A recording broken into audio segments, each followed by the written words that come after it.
elle séjourne aux morts pour que ses fidèles la ressuscitent avec de l'argent. C'est grave.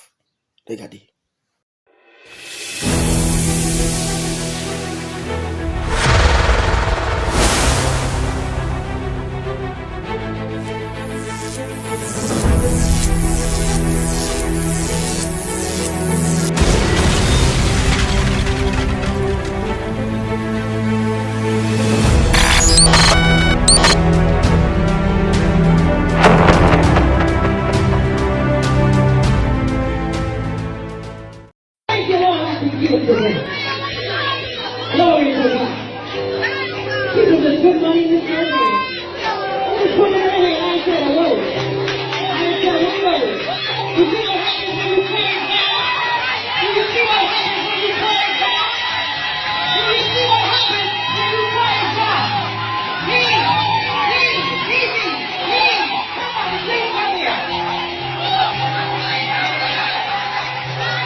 Vous avez vu, vous voyez, et ça c'est toujours les femmes.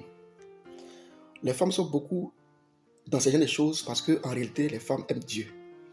Les femmes ont un cœur qui aime Dieu véritablement. Et c'est dans ça plusieurs personnes se servent de leur manière d'aimer Dieu pour pouvoir les emmener en bateau.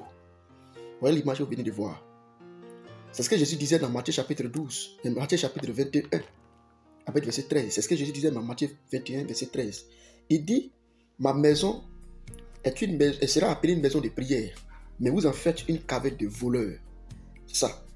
L'église de Jésus-Christ n'est pas un lieu où on doit prier. On doit célébrer sa louange, mais c'est devenu un lieu où des bandits se retrouvent, des bandites se retrouvent pour pouvoir arracher, dépouiller de l'argent. Et c'est ce que la Bible dit aussi dans Romains chapitre 16, 17 à 18. La Bible dit, ceux-là, ils ne sont pas des serviteurs de Dieu. Ils sont venus pour leur propre vente, à la recherche de leur propre vente. C'est pourquoi ils ont assez de langage pour qu'on puisse leur donner de l'argent. Pourtant, dans la Bible, Dieu reconnaît les offrandes. Les offrandes ont apparu depuis Genèse chapitre 4. Quand Caïn et puis Abel donnaient les offrandes, ce n'est pas quelqu'un qui les a instruits physiquement pour dire venez donner l'offrande. Mais ça a été volontaire de leur propre pensée. Ils ont compris, ils ont su que c'est bien de donner. Alors ils ont décidé eux-mêmes de donner. Et cette même écriture est répétée depuis 2 Corinthiens chapitre 8, à partir du verset 1 à 8. L'offrande là-bas est toujours volontaire. L'offrande dans l'église est toujours volontaire.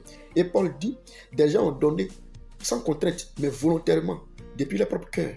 Et dans Actes des Apôtres, dans Actes chapitre 4, Actes chapitre 4, Actes chapitre 5, on a compris comment il faut les gens donner là-bas. Les gens ont donné leur maison de manière volontaire. Vous voyez, l'offrande est reconnue dans la Bible. Et c'est de manière volontaire. On ne peut pas forcer quelqu'un à dire donne ton argent. Mais les menteurs, les menteuses de ces gens-là viendront toujours avec de ces paroles pour pouvoir t'arracher de l'argent. Et dans les fins d'année, début d'année, fin d'année, c'est le temps de récolte de tous les faux pasteurs, mettant derrière même la Bible. Souvent, d'autres utilisent certains versets de la Bible, certains faits de la Bible pour arracher de l'argent. Comme par exemple, donne ton Isaac. On sait qu'Isaac a été fils d'Abraham. Isaac a donné son Isaac et Abraham a donné son Isaac à Dieu. Mais ce qu'il a oublié, c'est qu'il n'a pas réclamé un rançon en arrière. Mais c'est un sacrifice pour prouver normalement, comme on l'appelle Abraham, parce qu'Abraham était un homme de foi. Dieu a déjà planifié tout ça. Mais Abraham n'a pas dit donne-moi de l'argent. Vous qui prenez ce verset-là, écoutez bien le verset. Non, donne ton Isaac. Genre, l'homme doit se sacrifier, donner son argent, il va avoir quelque chose en retour. Abraham a donné son fils, il a eu quoi en retour? Le sacrifice devait faire dès l'image de Dieu appelé le Christ. Bon, bref, vous voyez que c'est comme ça, les gens mentent. Dans la Bible, Dieu reconnaît les offrandes. Comme je l'ai dit dans Genèse chapitre 4, et c'est volontaire. Dieu aussi reconnaît les dîmes. Voilà. Dieu aussi reconnaît les dîmes. Même au temps de Jésus appelé le Christ, on a déjà parlé des dîmes. Vous pouvez aller voir là-bas, sur notre page, vous allez voir qu'on a déjà parlé des dîmes, dans les 5 minutes de vérité et autres. Vous voyez, aussi, Dieu reconnaît aussi les dons. Il y a aussi les vœux. Un don, le don c'est quoi? Le don même, c'est pas quelque chose aussi en force. Le don c'est manifesté dans Actes chapitre 5. Le don c'est quelque chose qui t'appartient, que tu donnes naturellement, gratuitement à quelqu'un. à un frère, lui, à quelqu'un dans l'assemblée. C'est ta voiture, c'est ta maison, tu donnes sans rien penser. Tu donnes ça à la personne. On ne te force pas. C'est pourquoi dans Actes chapitre 5, pendant que les gens donnaient, faisaient des dons à l'église, et que Ananias s'est levé pour pouvoir faire don et garder la moitié, Dieu l'a frappé, il est décédé. Et Pierre lui a dit, mais est-ce qu'on t'a forcé à donner? Donc les dons ne sont pas forcés même d'ailleurs. Mais revenir mentir, c'est ce qu'il faut. Maintenant, la dîme aussi, il y a aussi des vœux. Les vœux, c'est personnel. On ne te force pas aussi. C'est ce que tu as décidé que tu peux donner. Vous voyez, c'est ce que la Bible reconnaît. À part ça, donne ton Isaac. C'est des paroles pour escroquer. Donne ton Isaac. Il faut faire ton hôtel à 500 000, 200 000. Il faut donner ta prière. Il faut poser tes actes. Il faut poser tes actes prophétiques pour avoir ta bénédiction. C'est ça le mensonge. C'est des paroles impures pour pouvoir vous emmener en bateau. C'est pourquoi on fait cette vidéo-là pour vous interpeller à vous réveiller.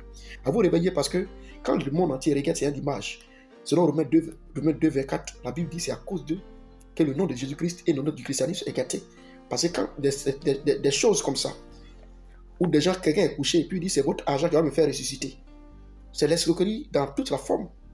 Et étant chrétien, vous devez ouvrir les yeux. Dieu donne toujours gratuitement. Dieu donne toujours gratuitement. Tu n'as pas besoin de poser tel acte forcé par quelqu'un. Non. Maintenant, si tu sais que les offrandes dîmes sont volontaires à toi, tu peux le faire. Même Dieu même à l'épreuve. Il a dit dans Malachie chapitre 3, à partir du verset 8, ou au verset 10, 11, il dit de le mettre à l'épreuve. Donc si tu veux, c'est toi qui décides de le mettre à l'épreuve. Ce n'est pas quelqu'un qui te dit, je te mets à l'épreuve. C'est quelqu'un qui va te mettre à l'épreuve qui te donne ton argent. Ouvrez un peu la Bible, lisez vos Bibles. On va s'arrêter là pour aujourd'hui. Que notre bénisse.